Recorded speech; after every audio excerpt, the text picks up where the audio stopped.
This is still July 27th. This is the 10th tape, resuming from the 9th one. Just had a momentary interruption here.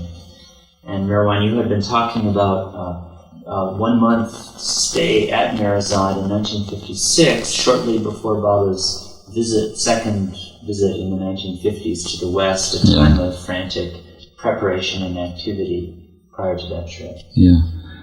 So, while we were here, I remember one day, this hall was not in use at that time. It was almost like a stable or something. So the side rooms is where Baba would come and sit or meet with people whenever tiny side rooms. Yeah, one of the side rooms. So I remember we were with Baba, and Baba tells Erich, take down what this message I want to dictate. And that was the day he gave out this message. A great personal disaster is awaiting me, and it will test the love and faith of my lovers to the limit and all that. So if you'll see in the records, you'll find one circular issued in 1956, just before Baba left for the West, one of the life circulars. Yeah, and in which he gives this premonition, this pre-intimation of a disaster that was to befall him later in the year. So I do remember that. You know it. So Erich took down that message, and then it was all read out to him, duly edited and all that, and then given out as a circular. Yeah. How would you respond to hearing something like that? Nothing in particular. We just took it as a statement from Baba, and that was it. Yeah. So I don't recollect any special feeling about it, but just whatever Baba said. Well, so we be prepared for it. Yeah. So and another thing was, Baba brought a novel for me. Not exactly a novel. It was a true-to-life description of a man called Haidardal or something, who was discovering how the Polynesians traveled from Central America to the Pacific Islands without any mode of modern shipping and all that. So in those ancient times, how did this tribe migrate to these islands, thousands of miles away? Working on the historical facts available, he did exactly as those tribes would do at that time, and build a sort of raft. The Kontiki? The Kontiki. Yeah. Yes, the Kontiki. Right. You read that? I did read that when I was a boy. Yeah. So Baba? So Baba says this is a very interesting book, and you read it. So in the midst of all these things, I had to read the book also. So every day he would come. How far you've come in this reading of the book? I would say, Baba, I'm halfway through. So hurry up, then there won't be much time left. And was this part of your cure, part of your rest cure? Yeah, part of that only, I suppose. But he took great interest he would ask me, how do you like it? And I said, Baba, I'm really enjoying it, so I want to read it slowly. Savor it. Yeah, savor it. And he says, yeah, I told you it's nice, you'll like it. And it was really a wonderful book. And how he built this raft, and he had a mind to tie them with metal wire.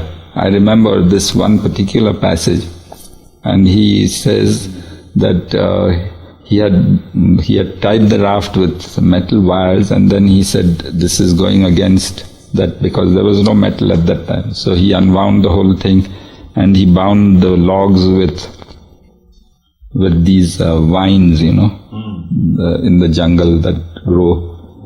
And when he was out in the Pacific and when he was buffeted with the waves, and he realized that had he tied it with wires, it would have cut through the logs and he would have drowned.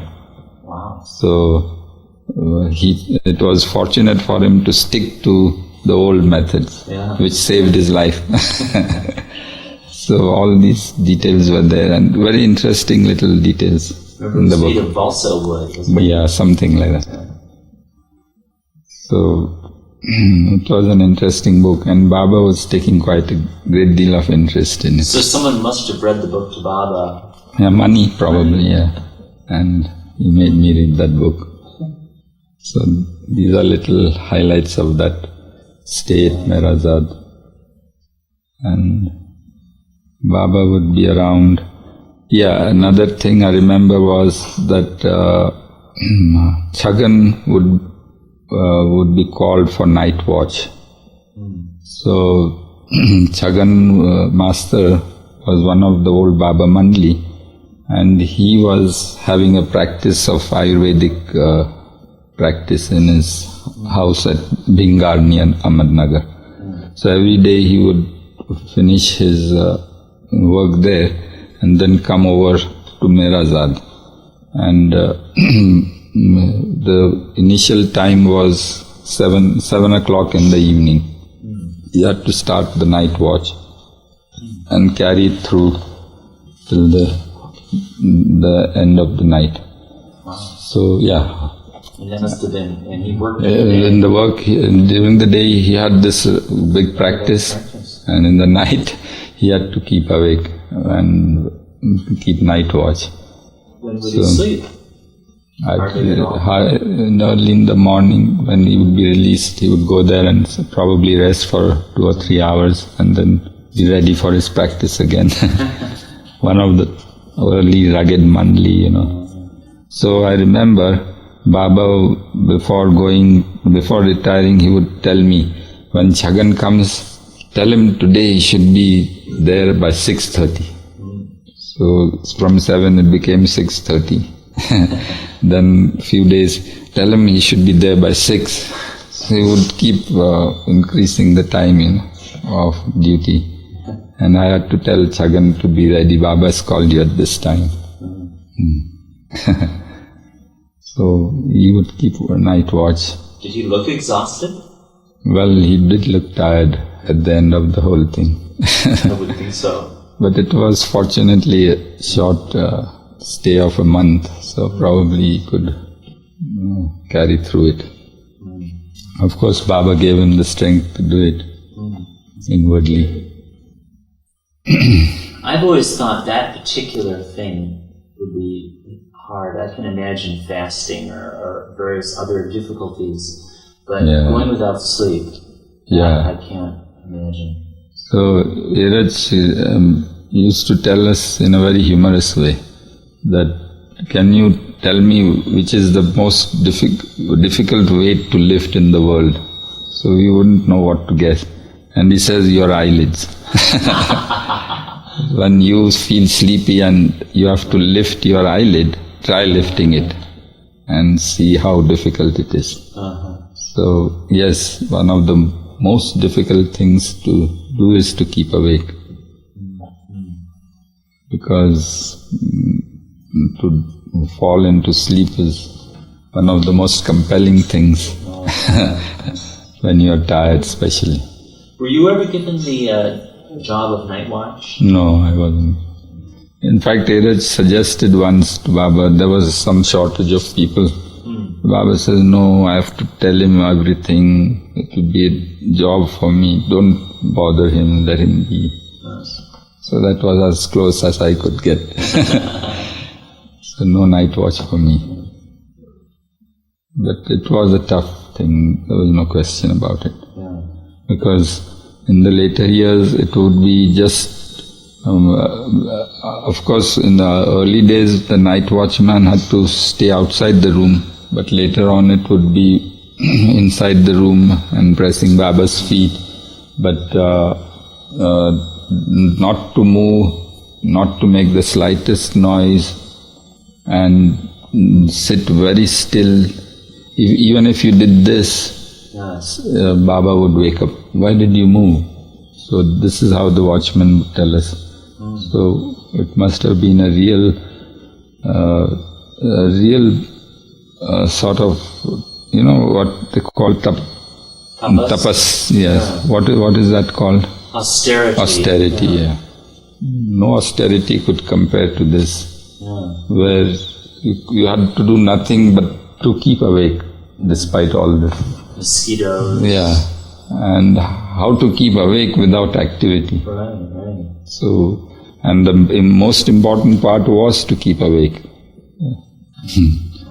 So these are the things that Baba makes his people do, Baba never gave formal austerities No. in the yogic sense. Never. But these sorts of things were harder. Far beyond what any yogi would ever attempt to do. Yeah.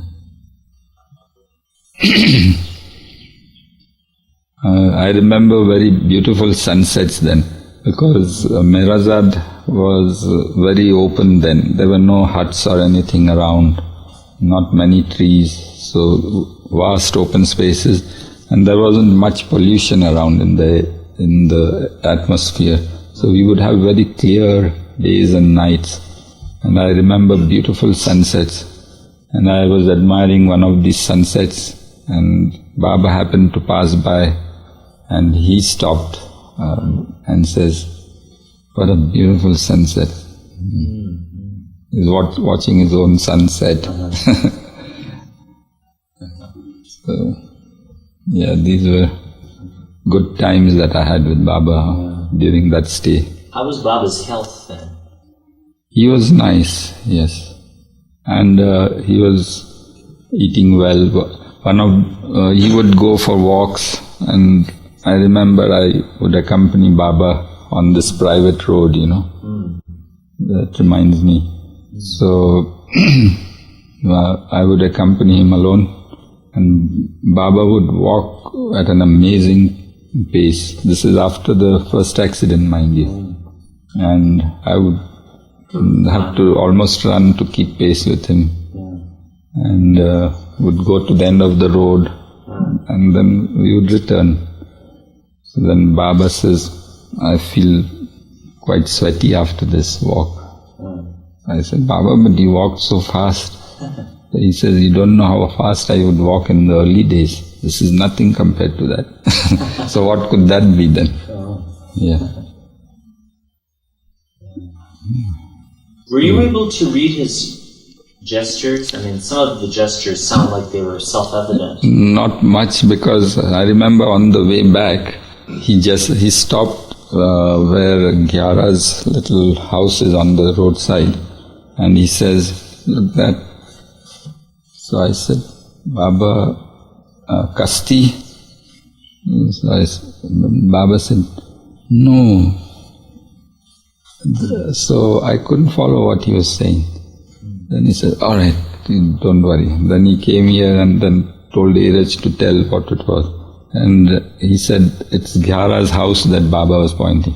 The Parsi gentleman who stays there." This is the sign of a Parsi who wears a kasti. So I couldn't make out what Baba was trying to say. And of course I was quite new to Baba's gestures. And Baba had left the board, mind you. Yeah. In 56, no board. So Baba was going to the west for the first time without the use of the board. Yeah. Yeah, that must have been, I think about, Kitty and Elizabeth and others who had been accustomed to Baba with the board. Yeah. It might have been occasion for some worry, I should think. How to present Baba to the public if he's not dictating in the old way. But Baba's gestures were so eloquent, and Dheeraj had been quite adept by then. So I remember that first message that Baba was to give something about being an atheist or a believer. Even if you are atheist, if you believe in your own self, that is believing in God. Right. Some such message was there. I remember that one. And this was rehearsed by Baba with Dheeraj, because this was to be a television item in the States. So how would Baba give it out? So all the signs Baba would make and repeatedly make Dheeraj learn the message, as it were. Oh, so Baba actually rehearsed this with Dheeraj. Because it was to be a formal television program, So this was going on here. The little backstage things. Right.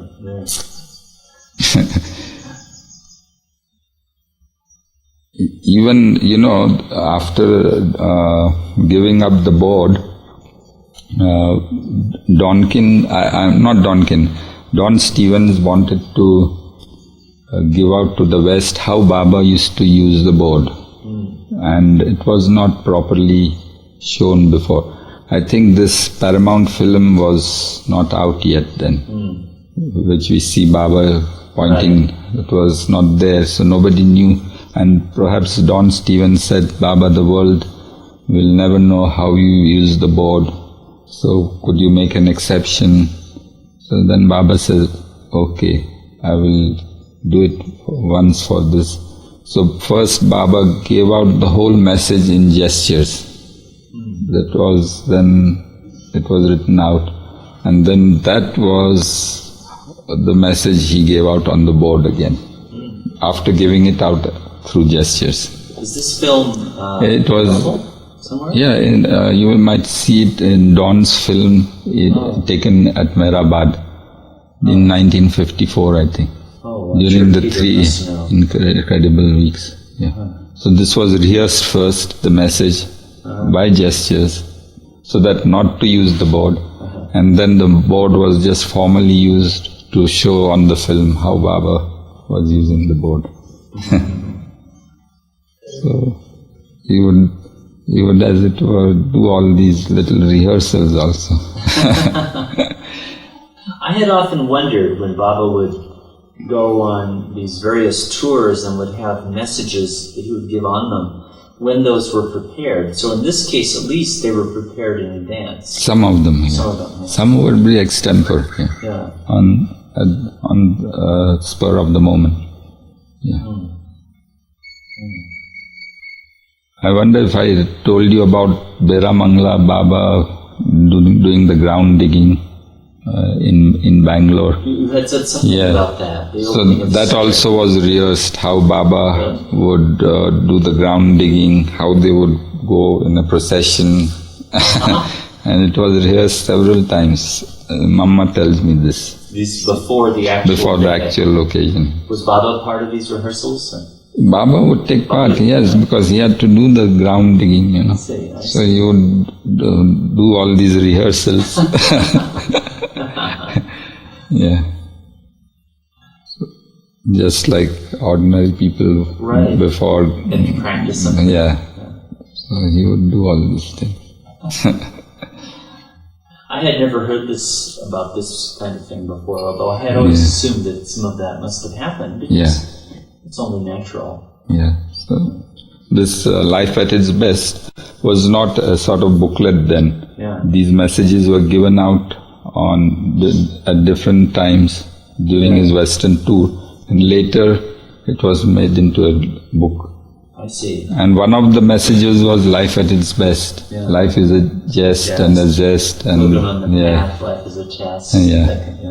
And so the title Life at its Best. Yeah. Then it was made into a book by the Sufism people. Right. So these messages were given out first. Would Baba, during this month that you were here, sometimes we hear stories where Baba would seem to be like worrying. That is, what will happen here? What will so and so say? Will they like this? Will they like that? As a way of, who knows what Baba would do through that kind of thing.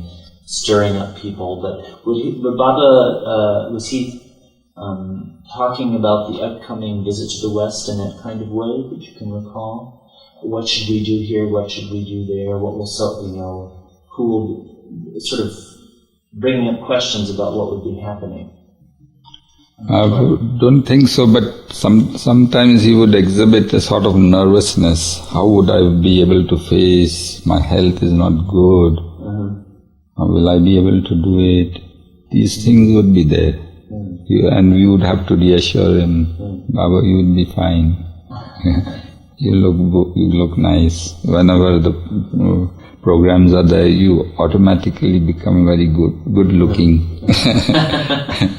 No, but my health is really bad. I may not be able to give off my best. How will it be, supposing that happens? He would do all these things, But he would actually not act it out, but as it were, live through that sort of thing. Yeah. Because he was fully human, So, as would any normal person have these little butterflies in the stomach, he would exhibit these signs, But of course, when the time came, it was divinity in action, as it were. Yeah. The films of Baba and Darshan, there's not a trace of any of that. Yeah. Not a trace. No. See how spontaneous all his actions are, and how graceful and how beautiful he would look. Yeah. In fact, I think I mentioned he was sitting here in the later years, not in good health, looked very haggard and lean. And somebody came for darshan. I think I mentioned that before. And Baba says, why this man has come, breaking my orders, let him in, let him in. And as soon as he sent this word, then we could see his face changing, and the color coming into his cheeks. And a transformation taking place right in front of us. And as the man stepped in, Baba was so radiant and glorious. A totally different picture, the man who came and had his darshan. Right in front of our eyes. Wow. In a matter of minutes. I see, so even just before he came in, this transformation. Yeah, for that man, he had to do this. So it was a sort of a disturbance to him, to have to give this appearance to the person who has to come. Because he has to carry that impression for the rest of his life probably. We don't know what it must be. So what effort he has to undergo. And therefore, he never liked disturbance in his seclusion. Yeah. But with the rest of us, he would let us suffer the sight of his suffering, Yeah. There must have been a relaxation for him to be among those with whom he didn't have to put on actually, that's right. Who wouldn't be shocked by it. Those who would get used to this exhibition of suffering, where he wouldn't have to hide it from any of us. And major part of his life was that only. As he said, the avatar, no sooner he takes the mission of avatarhood, he starts to suffer. He has to just take on the suffering which the world has to undergo due to its karma. And if he wouldn't take that suffering on himself, the world would be just drowned in suffering. So he takes it upon himself. And we used to see that, that was the major part of his life was that. So this happy stay was there for a month, and as every good thing has to have an end. I remember while I was undergoing this hectic work in my insurance company, I had this little mental breakdown. So I would get these sort of peculiar sensations in the head, because of constant worry about preparing these policies in time, because it was a touch and go affair at that time. So all these policies had to be sent out to people all over the state, and there was a lot of tension, so much so that I couldn't even sleep well for several months, and it eventually affected my nerves, and I used to get peculiar sorts of episodes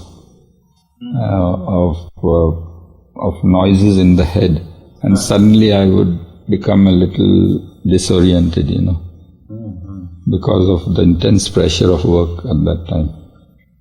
So that's why then I was called here to have this relaxation, and Baba would keep telling me, "You're overworking, what is this? And you have come here for relaxation."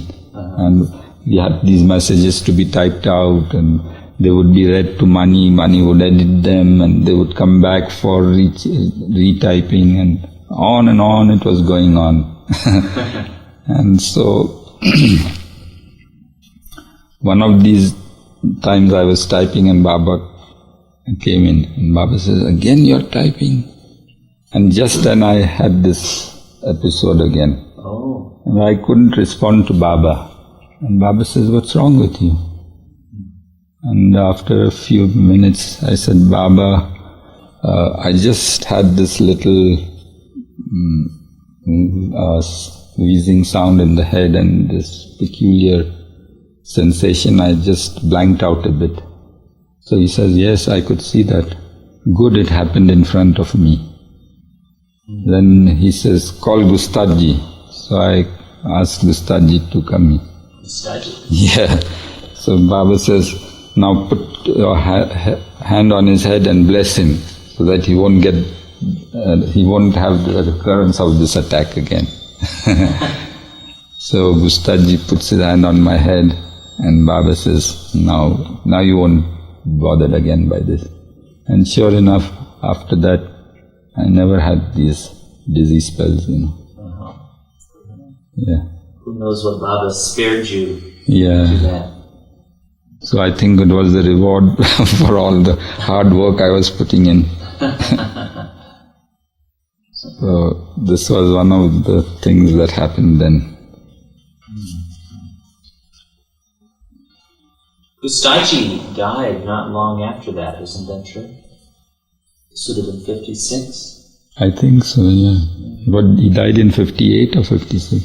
I think I don't remember which year, but it was the... 1 or 2 years, probably around about that time. But at that time he was good. Yeah. Another funny thing with Gustaji happened. When he went to the West, Meherji took them to a shop and bought watches for them.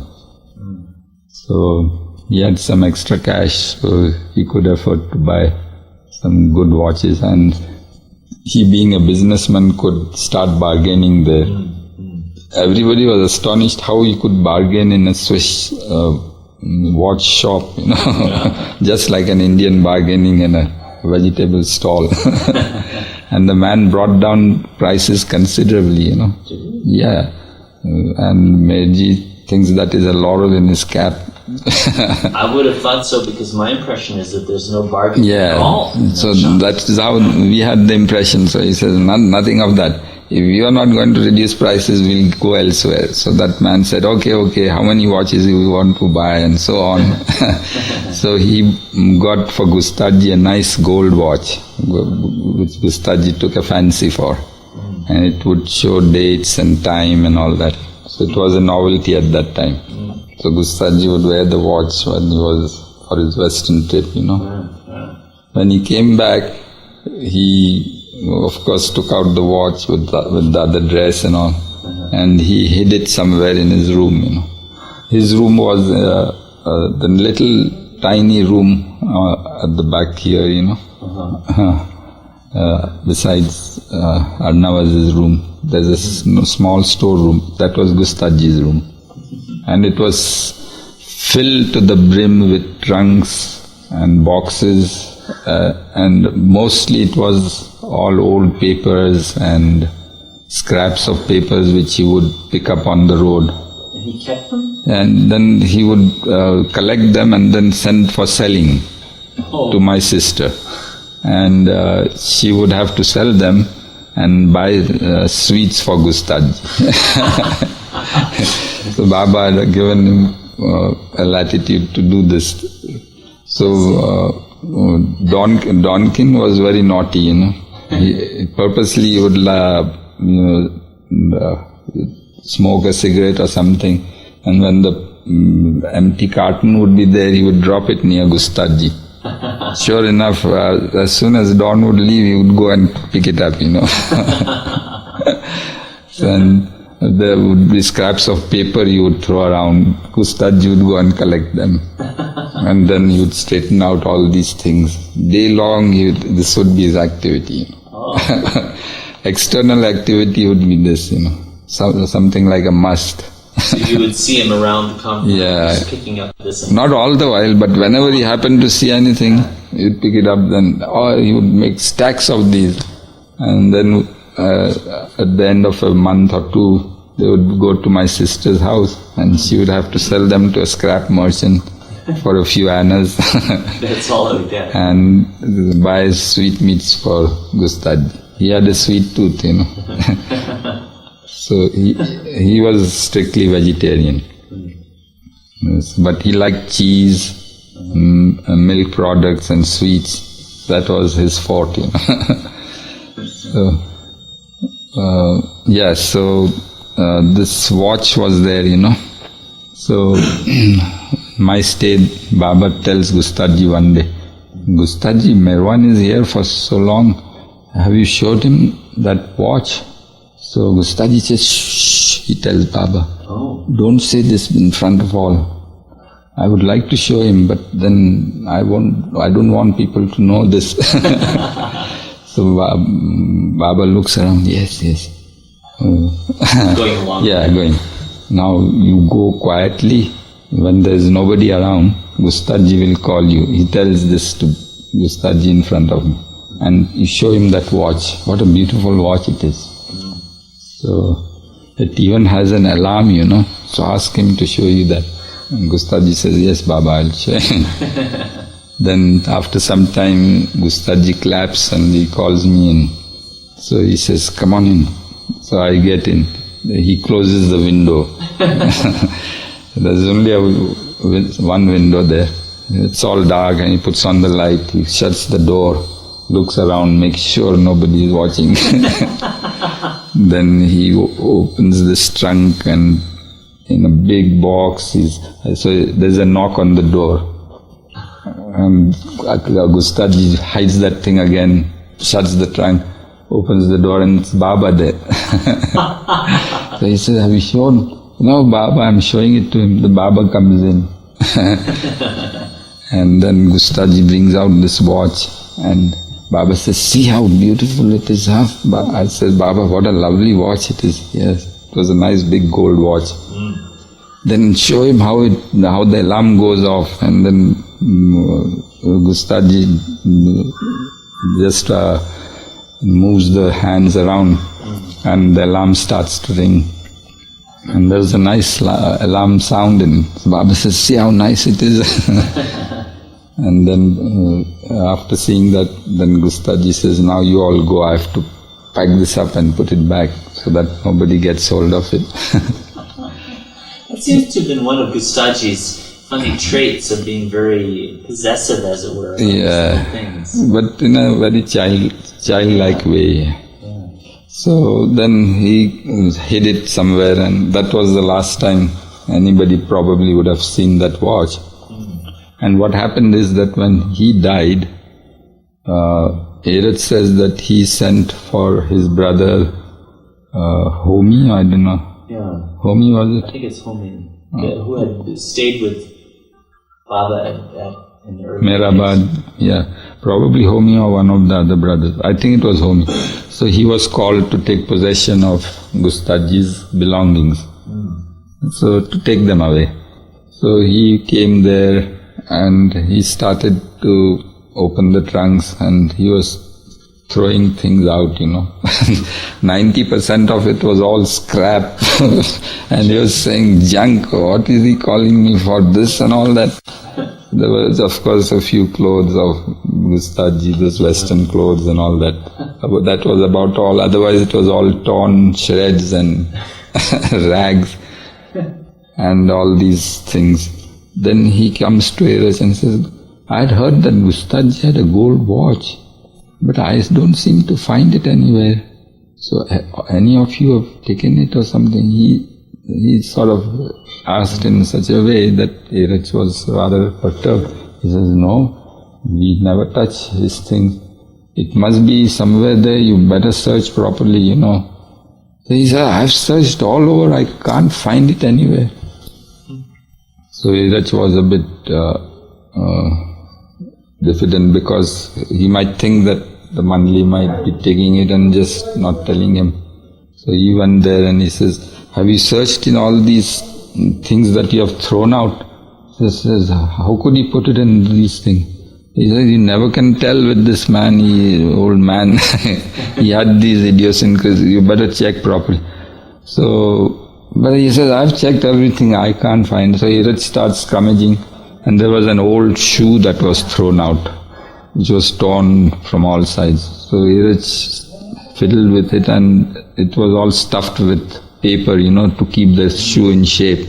So he brought out all that stuffing and sure enough the watch was inside there. And Eras says, here's the watch which you would have blamed us otherwise. So this was the story of that watch. Yeah. So he has it now, presumably, if he's still alive. I suppose. Yeah. So this was how Gustaji was. What an interesting character. These people around Baba were such unusual. Yeah. I remember the time for when we were that meeting of the declaration in Satara, and Gustaji tells Adi that when you go back, will you do one work for me? And Adi says, yes, what is it? I have some bundles of old newspapers, would you just send this over to Meru?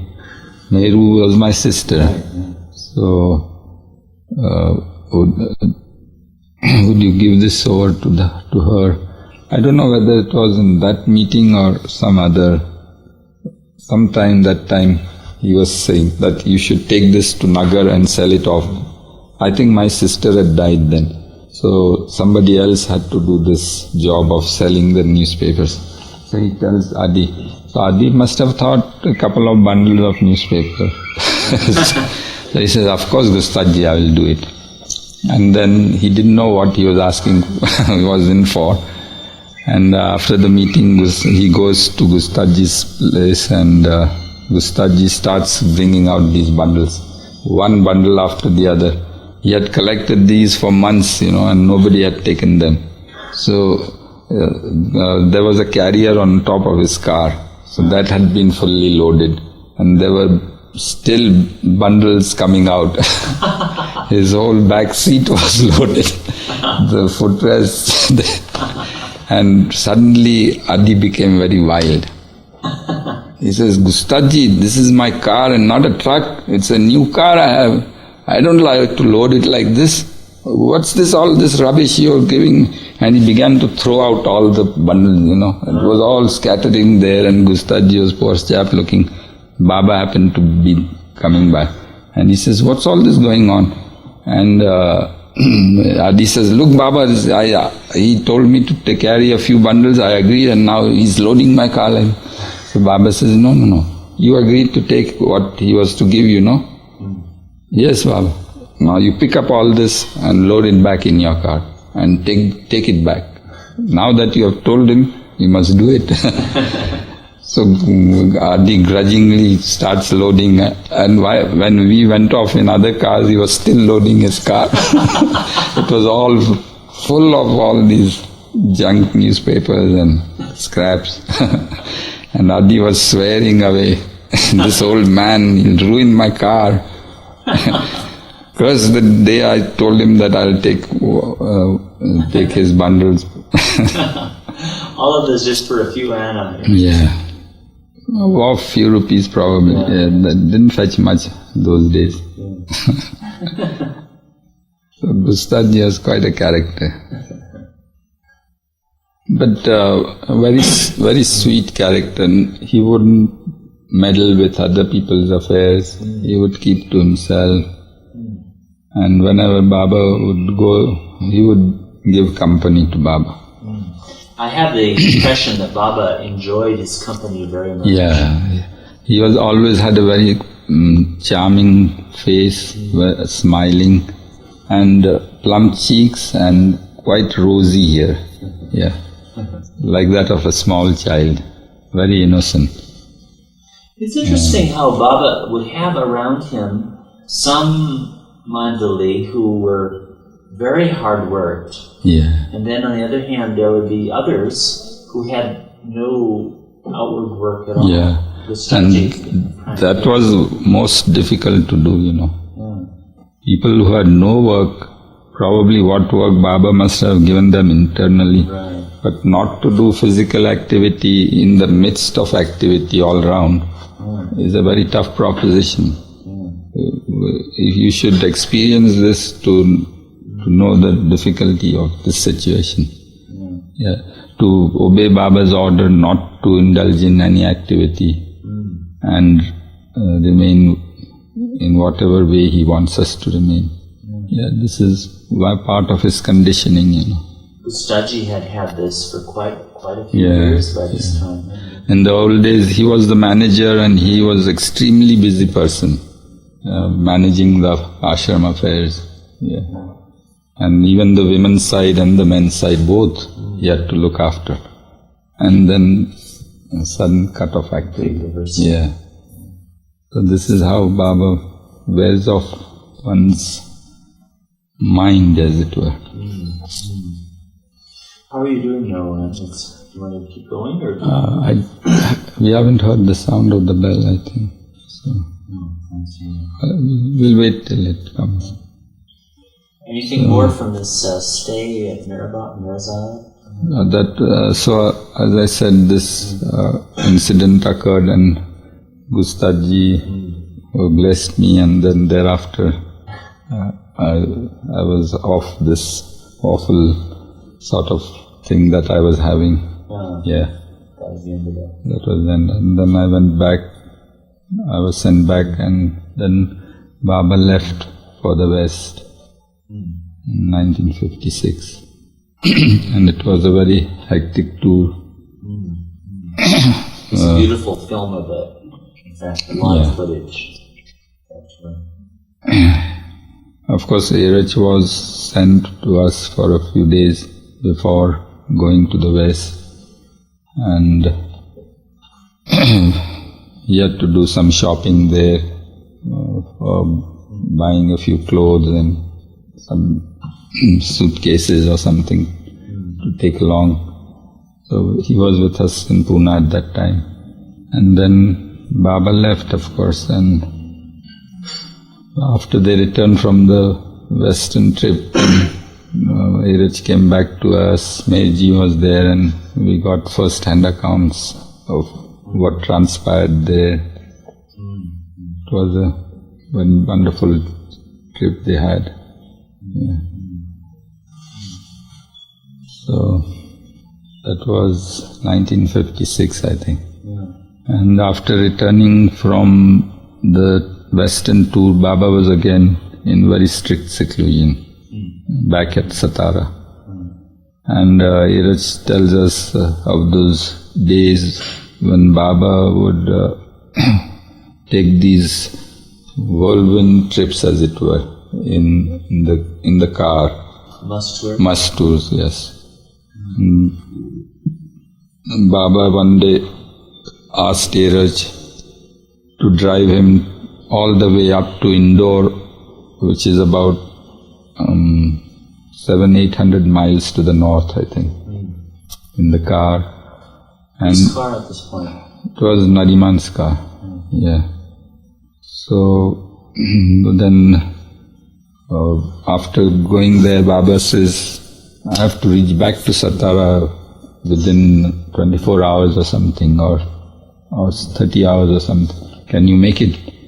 And Dheeraj says, I will try, Baba. And then Dheeraj says they had to do this non-stop driving. For 3 nights he hadn't slept, going and coming back.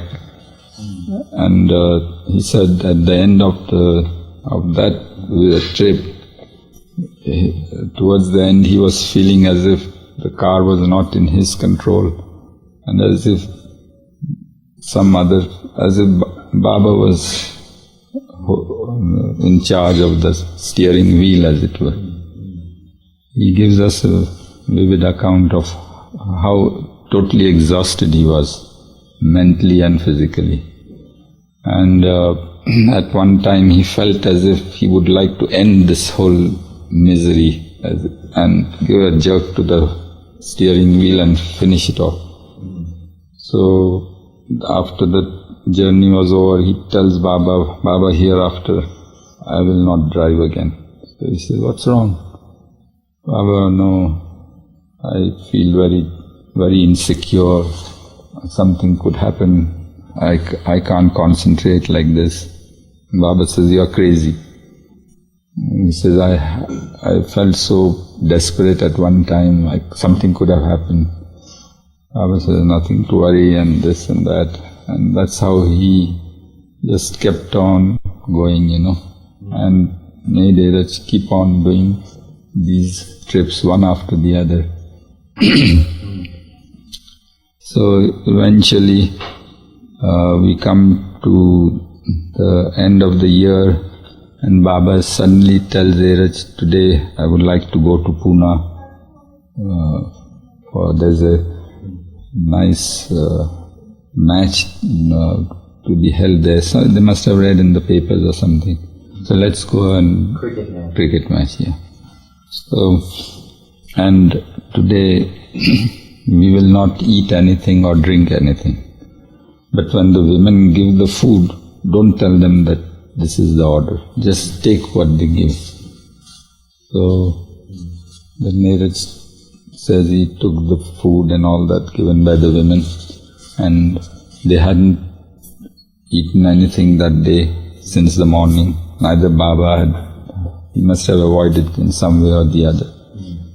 And they came to Pune. So they came to Pune, and Baba says, let's go to the Defence Academy. There's a big Defence Academy in Pune, near Khadakwasla, about 10 miles from Pune. It's a big military establishment where they train the military cadets.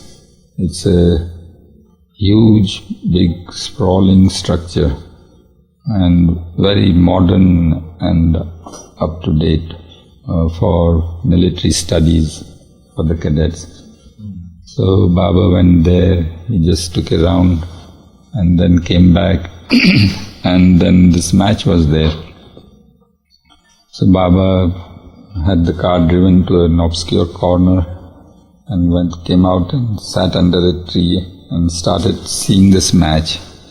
And seeing the car there, Gadekar, one of Baba's disciples, and I think Ramakrishna, they were there, they happened to be there, and they saw this car and they said, oh, Baba's car, Baba must be around somewhere. So they rushed near the car, and it was Baba's order that nobody should approach him. He was in seclusion, So they came near and they saw Baba, and Baba saw them. Baba was extremely upset. Then Baba calls Gadekar and says, you have broken my order. Didn't I tell you that you shouldn't try to see me when I give you my order and you break it, this is the sign, he said. I'm very displeased with you. Go, I don't want to see your face again. And so saying, he just shooed off Gadekar, And Gadekar also was very upset about it. And of course he went away, and Baba says, now my mood is spoiled, let's return. So Baba gets into the car, and they are wending their way back. As they are approaching the outskirts of Pune's city, there is this main thoroughfare which has been blocked by the police. And there's all this traffic blocked. So Baba asks Iraj to find out. And the police man on duty says, Chow and La is to pass by this way. So all traffic has been closed. That's whatever the Prime Minister of China or whatever. Yes, this was just before the Chinese invasion, I think, took place. So, much before, of course. This is a time when the Chinese were pretending to be great friends of India, and externally fooling Prime Minister Nehru, and at the same time making preparations for wholesale invasion of the Indian border. So this man was coming, and their car was blocked there. And Neelu says, Baba, could I go out and see this man passing by? Baba was upset. He said, what do you want to see this man for? What's there to see in it? Oh, Baba, I'd just like to see this man. All right, you want to go and see. He wasn't very happy about that. And then this fellow passed by the cavalcade, and then the traffic opened, and the car was out of the jam, and they headed for Satara. And Haji. Okay, so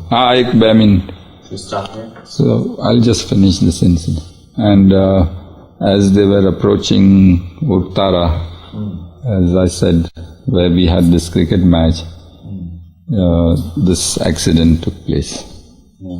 The personal disaster that Baba had predicted several months ago at Meherazad, it happened. It was the 2nd of December in 1956. It was a very dull day. It was all very cloudy and overcast, I remember. And it wasn't a pleasant day at all. It was cold, and it had rained a little. And in the evening, this accident took place. And of course, we didn't know anything about it until the next day, when the telegram came, and Meherji came and told us that I'm rushing off to Satara. This has happened. Dr. Neelu has died. Others have serious injuries. Baba is injured. So I'm going there. He was going to do night watch, to help doing night watch for Baba. Jai Baba. Jai Baba. This is continuing on July 27th, resuming from this morning's session. Again, I'm with Meherwan Jessawala. And this morning, Meherwan, you have been talking about the episodes leading up to Baba's second accident near Satara, and the first news of that accident itself. Yes, so during the interval, I remembered a very funny little incident. So before we go on to this very somber and very heartbreaking incident of the second accident, I would like to tell you one very humorous incident that occurred. While I was at Meherazad with Baba for that month, in 1956. In June 1956, I think it was, just before Baba left for the West. So the rest of the Mandli were at Satara, as I said, and Pendu was in charge. So one day we received a big, long letter from Pendu. And Iraj was reading correspondence to Baba. Of course, all the other activities of making preparations and messages, correspondence to the West, and all this, and this correspondence also from India and the East. Everything was going on simultaneously. Very hectic time. So this big, long letter from Pendu comes, and after Iraj read it, then he says to Baba, Baba received a very funny letter from Pendu. So Baba says, let's hear it. So Pendu writes to Baba that to the effect that, dear Baba, I hope you and the rest of the Mandli are having a very peaceful time at Mehrazad, and you have left me in charge here of semi-lunatics, I think, or something to that effect. And I have not a moment's peace here. It's getting on my nerves, and it has come to a point where I must let you know something, although it's so humorous that you'll also enjoy what has happened. And then he goes on to describe. You see, Don had very recently finished his epic work of the Wayfarers. And of course, he had undergone tremendous hardships to compile that monumental work. And it was a superb effort on his part, because not knowing the... You missed something? Just a few seconds before that. You were saying Donkin had done... So as I was saying, Donkin had just completed his monumental work, The Wayfarers, and he had undergone great hardships and tremendous amount of physical and mental suffering, I should say, to compile that wonderful book. He was handicapped with the language, the customs, and the greatest disadvantage was that long time had elapsed since the incidents were the incidents which he wanted to record had occurred long time back. So he had to rely solely on the memories of the Mandli who accompanied Baba on these fantastic must tours. And he was such a meticulous person, so he would check, recheck, counter-check. He would ask this Mandli, that Mandli. If there were contradictions, he would sit together and try to sort out what was it, try to make them recollect again. And the Mandli would not be in the mood. As you know, Baba's hectic activities would always be there. So in the face of tremendous odds, and I'm sure it was Baba's grace that he just was able to do this. And it was his own sudden whim when he mentioned before Baba, some tour incidents were being recounted, and he exclaimed there in front of Baba, Baba, all this really should be recorded. And Baba says, why don't you do that? And he got trapped, So it's all very spontaneous with Baba, So and he was certainly the man to do it. The fruit of his labor. It was a tremendous feat on his part. And what a book he has brought out for posterity. Stunning. So, compiling this book, he had really become half crazy, I tell you. He had become like a must, so to say. So, he would behave rather odd. When he would talk with a person, he would keep on talking, or he would suddenly feel very annoyed with noise and shut himself up for days. So his behavior had become very, very erratic and problematic, So Pendu then writes in this letter that you know how Don is behaving these days. Now he's come to almost a climax, The other day he started to talk to me early in the morning. So I heard him for an hour, another hour. It was time for lunch, so we sat for lunch. He kept on talking to me. Non-stop he kept on talking. Then it was time for tea. Still he went on and on and on and on. Until it was time to go to sleep, and yet Don was continuously talking, and he said I was almost getting crazy about it. The next day, Pendu tried to avoid him, but again he caught on to him. So Pendu writes that fortunately Aloba happened to be around me, and it was Don's ill luck that he happened to mention the Shah of Iran. No sooner Aloba heard the words Shah of Iran, Aloba took over. So Aloba said, wait a minute, I have to tell you something, Don. It's something very interesting. And he started all the very history of Iran started to come out from Aloba. So Pendu was greatly relieved because Aloba was now latched on to Donkin. So Aloba kept on talking and talking and talking non-stop. So then Don began to get a little nervous that is he going to stop or not? And so Don retreated to the toilet. So Aloba followed him to the toilet. And from outside he was shouting his story, continuing with the story of Iran. So eventually Don suddenly opened the toilet door and rushed to his room. And Aloba in hot pursuit, Pendu writes, talking about Iran and other things.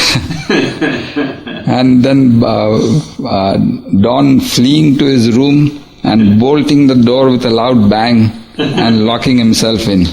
And Aloba banging the doors from outside and said, listen to this last thing, it's really interesting. But Don wouldn't open the door and he started to shout